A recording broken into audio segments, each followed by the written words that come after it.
Imagine waking up tomorrow, walking to the beach, and diving straight into the ocean without a single breath of air in your lungs, and you're fine. No bubbles, no panic, no running out of breath. You can just breathe underwater forever. At first, it would feel like a dream. No more clunky scuba tanks, no fear of drowning, no need to rush back to the surface. Kids would spend entire days playing in lakes and rivers like it was a giant water park. The tourism industry would explode. Resorts would offer week-long underwater vacations where guests live entirely beneath the waves in glass domes or coral caves. Instagram would be flooded with photos taken from the bottom of the ocean. But very quickly, the dream would start to get weird. Suddenly, oceans wouldn't just be out there, they'd be crowded. Billions of people exploring coral reefs, wandering through kelp forests, or just swimming to another continent.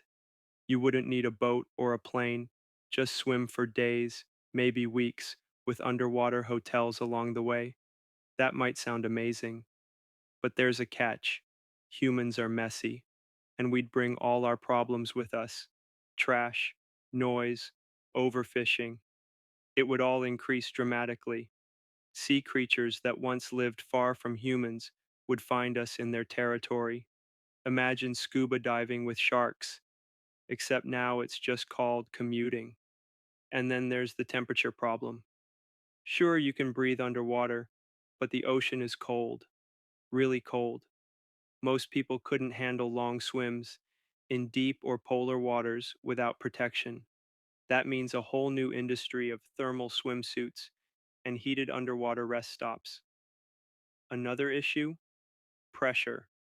Just because you can breathe underwater doesn't mean you can handle the crushing weight of the deep ocean.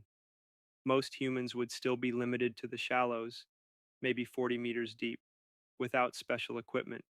But even at those depths, things would change fast. Coastal cities would grow downward instead of upward, with underwater districts, restaurants, and even sports arenas. Underwater soccer could be a thing, though good luck keeping the ball from floating away. Shipping would be transformed. Instead of container ships, human freedivers could move goods underwater. It sounds insane, but in a world where you can breathe forever below the surface, maybe it's cheaper than fueling a giant vessel. On the darker side, militaries would adapt quickly. Submarines wouldn't just be machines anymore. They'd be full of human crews swimming silently through the depths, invisible to radar. And smuggling?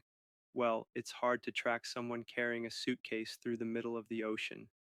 The biggest change, though, might be in how we see our planet.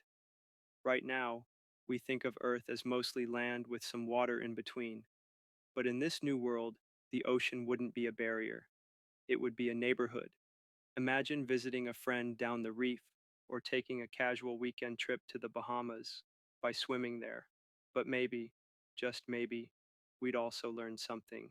Spending time face to face with the incredible life underwater, dolphins, whales, endless schools of fish, might make us finally realize how much there is to protect.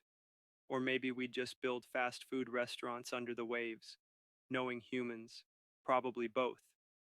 Either way, the world would never be the same. And the strangest part, the line between land life and sea life would disappear. We wouldn't just live next to the ocean, we'd live in it